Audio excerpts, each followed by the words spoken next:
Course in Miracles, and the first way that this came to us was, "This is a Course in Miracles, please take note." Those were the 9 words that were first whispered when this came into our consciousness. And it was whispered to a woman named Helen Schuckman, and she was a therapist in New York City. She was working with a work relationship where she had a love-hate relationship. And this whisper of Jesus continued to come to her. She was atheist in religion, but she was from Jewish background. And she hung out with her nanny who was Christian, and she was baptized. So she had, she hopped around, and she was spiritually thirsty for sure. But so Jesus came to her when they said, "This isn't working. There has to be a better way." And there was that little willingness that came. And from that little willingness, this voice began to come to her. It said, "This is a Course in Miracles, please take note." And it's been whispering to all of us ever since. I don't know about you, but for me, I remember the first time I came across A Course in Miracles, the concepts of A Course in Miracles, and it was like I was Alice in Wonderland. I fell down a deep hole, and I haven't hit bottom yet. And that's the nice thing about this well is that it's limitless. It continues to flow with more and more and more wisdom, and layer of possibility of greater consciousness. So does anybody else have that experience with their relationship with A Course in Miracles? Yeah, that's kind of cool, right? It's kind of cool that we have this love affair. And if you don't have that with any course or with any, philosophy or theology, it's for you. It's a part of the big piece of who you are to establish your relationship with the divine. If you establish a relationship with the divine, you will see this spread into every other relationship that you have. It's important to pay attention to it and to take care of it and put it first. Seek first God and all else is given. So seek first this relationship. Before you do anything else, get clear about this relationship. If you're going to get into a relationship with anybody else and you're clear about your divine, make sure you're clear about who their divine is. Make sure you know who their divine is. We start relationships from the sex on up instead of moving from the crown on down. We know what the other person is about because we know who their divine is. If you're working with somebody who's not connected to their crown source, you're going to have a real fractured experience. It's going to be kind of hard. So this is not just for you, but also when you move into a relationship, make it impeccable that you know who's your God. Start off with that conversation, not what's your sign, where you've been, who you've done. We don't want to do that because we don't want to get that intimate with each other. We don't want to know the whole and holy picture about each other. So we never start with the most important questions. The next question would be, what's your vision? Who's your God? And then what's your vision? What does God have in store for you? Have you been picking up what God's laying down for you? Have you been listening to your divine so that you're not going rogue and running down the street with your hair on fire trying to do all the things that God is not asking you to do? Do you pay attention to that internal teacher? Make sure that whoever you're working with is tuned in and turned on. Otherwise, again, it's going to be really hard. If they're not paying attention to their divine, they're certainly not going to pay attention to you. And we run around the world thinking, how come nobody's paying attention to me? I didn't ask them some more questions. No, I didn't ask it of myself, and then I didn't ask it of my brother. So make this the most important script. And then from that, it comes to your throat chakra. Am I speaking my truth? Am I watering it down? Or do I come on Sunday morning and I absorb some truth and I leave this temple, this ashram, this chapel, wherever you find your God, and then do I go out immediately and then do I crucify my throat chakra by saying, I'm broke, I'm bad, I'm incomplete, I don't know, I'm confused? Do we start to sing the wrong song again? When they say sing a new song unto the Lord, it's because we keep singing these old songs that are not helping us move into spiritual purposefulness. It's not just about awakening, it's about spiritual purposefulness, so that we can actually be a fearless extension of God's love, if that's what you want to be, if that's what you're about. I'm thinking it is because you came here this morning. So it's about asking the smarter questions that are actually in alignment with where we want to go. Today's lesson is 162. If you've been following along with us on Course in Miracles Live 365, we've already done this morning, but it's such a great lesson. So we're going to drop into the lesson just for a second. Forgiveness is my function as the light of the world. It says, It is your forgiveness that brings the world of darkness to light. It's your forgiveness that lets you recognize the light which you see. Forgiveness is the demonstration that you are the light of the world. Through your forgiveness, this truth about yourself returns to memory. And therefore, in your forgiveness lies your salvation. You can use the word peace instead of salvation. So it's saying in 62 that our function is forgiveness. So I've heard before that if you're breathing, you still have forgiveness work to do.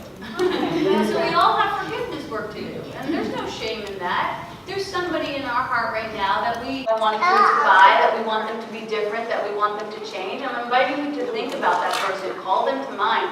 And for a moment, maybe even bring them to the idea that Rumi spoke of. Beyond all right and wrong, there's a field, of peace.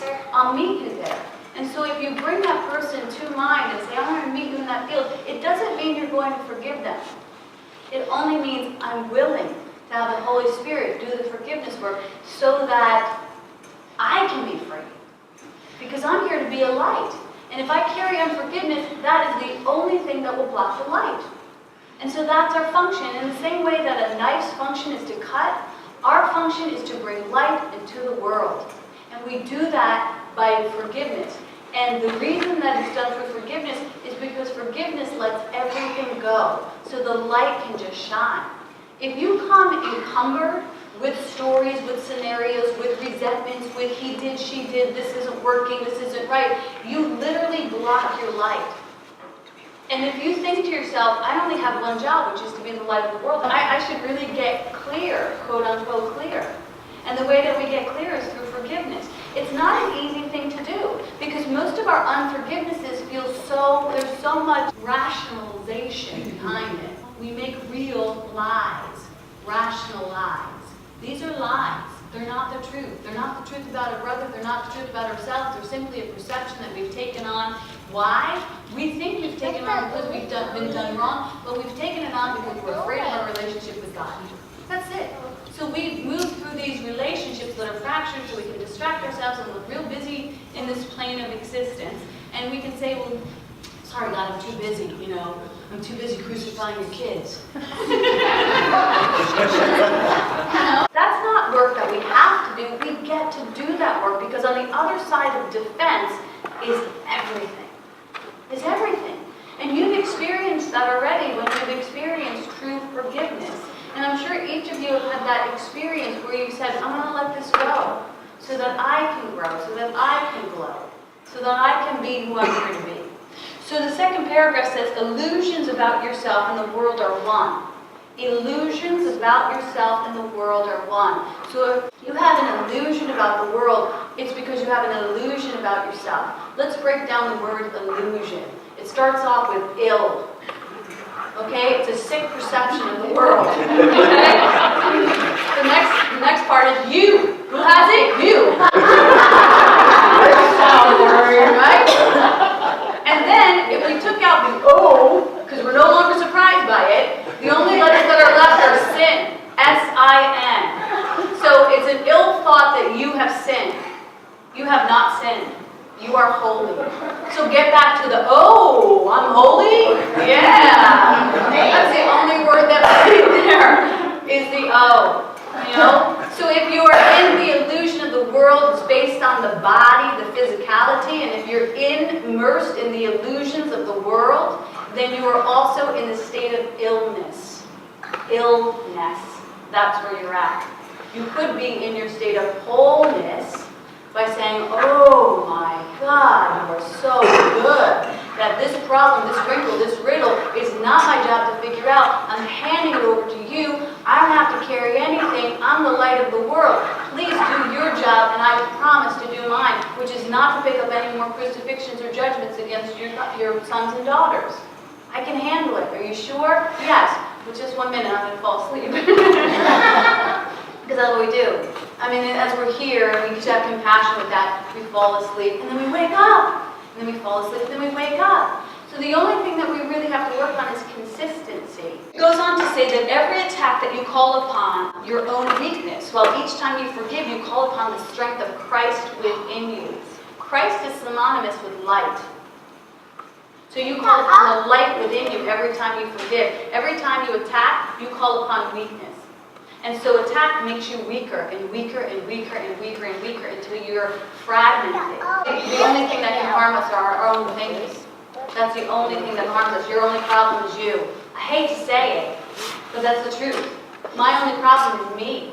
Your only problem is you. If you could get out of your way, then God can do His work through you. I understand that it's not easy to let that go. I understand that we're going to have to say that 100 times a day. We're going to have to say it every single week. Let it go, let it go. Even when I was trying to figure out how to word the thing, somebody said, let it go. You know, it's really important words. Let it go. You know, let go and let God. Very hard to do, but we can attempt to with a little bit of willingness. Because on the other side of it is everything. It says, let us be glad today and begin and end the day by practicing today's idea and use it as frequently as possible throughout the day. It'll help to make this day as happy for you as God wants you to be. This is such beautiful stuff. Do we want to have a day as happy as God wants us to have? Yes, we do. But let's talk about the problem that gets in the way of that. And we're going to jump into chapter 2, the origin of the separation. Where did the separation come from? We don't want this separation anymore. We want to feel like we're at one with God and that we're at one with our brothers and sisters. So let's just talk about it a little bit and then we'll get into a conversation. The origins of the separation. Has anybody ever read the book The Missing Piece in the Big O by Shel Silverstein? Where there's this circle and it has a piece missing. Yeah, it's great, right? And in this book, there's a little piece that's rolling around and it's trying to find its missing piece because it has under the illusion that something is missing. That's us. That's where the separation began. When we said, something's not right here. Something's wrong. And God said, nothing's wrong. Everything's all is well. And all is good. And we're like, did you not see this guy? Don't let him on the bus. And immediately, as soon as we saw a fracture in our brother, we see a fracture in ourselves, and we take on this fractured state. The only way that we can heal that is when we say that you're right, God. The only way we can heal is when we agree with God and say, you're right, God, all is well. In this section, chapter 2, to extend is a fundamental aspect of God. So in the beginning, when we said this prayer, we said we want to be fearless extensions of God's love because we want to be and do the function we were created for, to extend God's love. It says God extends Himself to His creations and imbues them with the same loving will to create. So not only is God allowing us to create, but it's giving us the ability to create an extension for God. This is a beautiful concept. A drop of ocean carries within it all of the ocean. And it can extend because a drop of ocean or a drop of water can actually nurture a plant and extend life to the plant.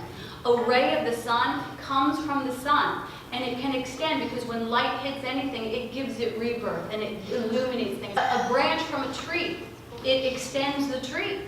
And the tree doesn't say, make a twig here or make a leaf here. That branch, has this internal intelligence that seeks the light and grows the tree further.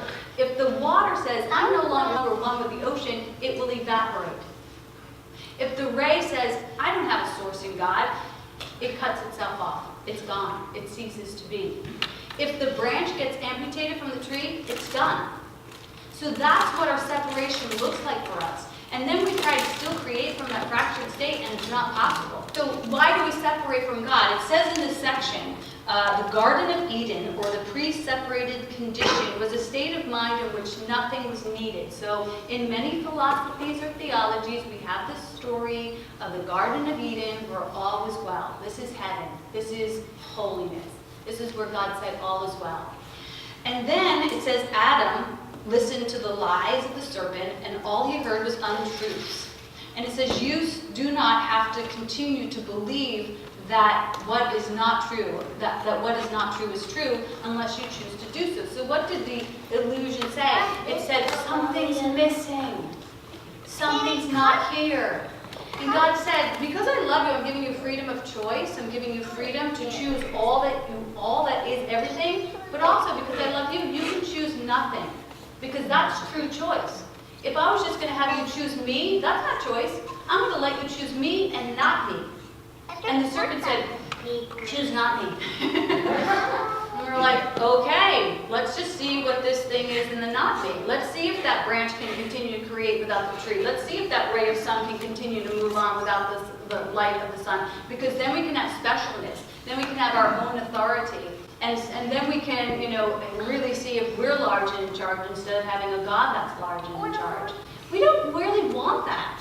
I mean, even though it seems like the ego wants that, we really don't want that. It means that we're going to have to run things from our own limited resources. But when we run our things from the resources of God, not only do we have all the resources of God, but we remember that we're one and we begin to work with each other instead of against each other. And so people come in seamless ways and find us and we find them, and everything works out impeccably all of the time. When we're back in that state of Eden, we're all as well. And we want to remember that we are supplied, that we are supported in this state of grace.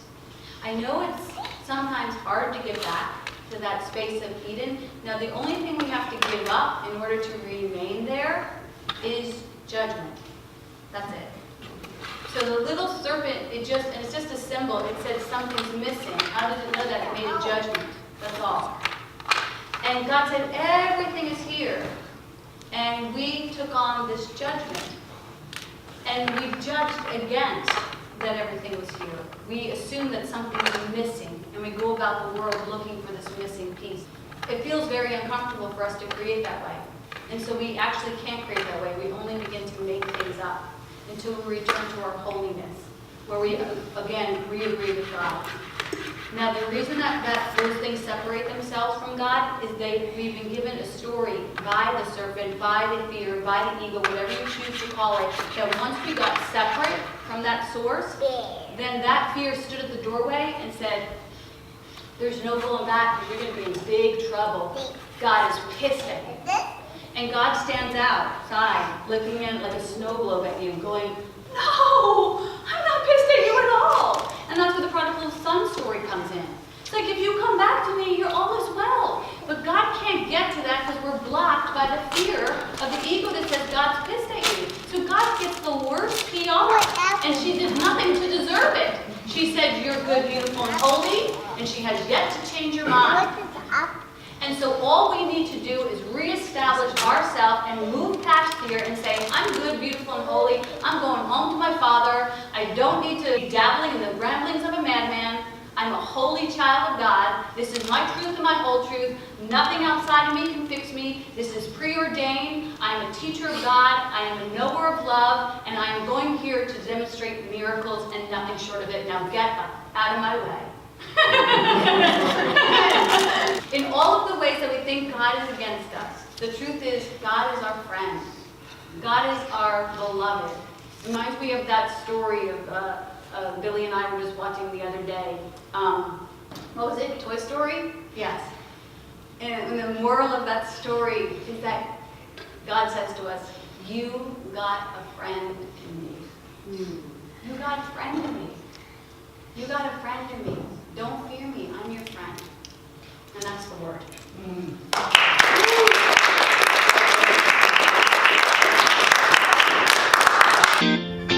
So what do you think? I would love to hear from you. Leave a comment below, or you can go ahead and sign up for our newsletter at speakeasyspiritualcommunity.com so we can keep the conversation going. Speakeasy is all about engaging in engaging conversations. I'm Maureen Muldoon, your spiritual vixen, reminding you to love more and fear less, and don't forget to laugh. What do you say?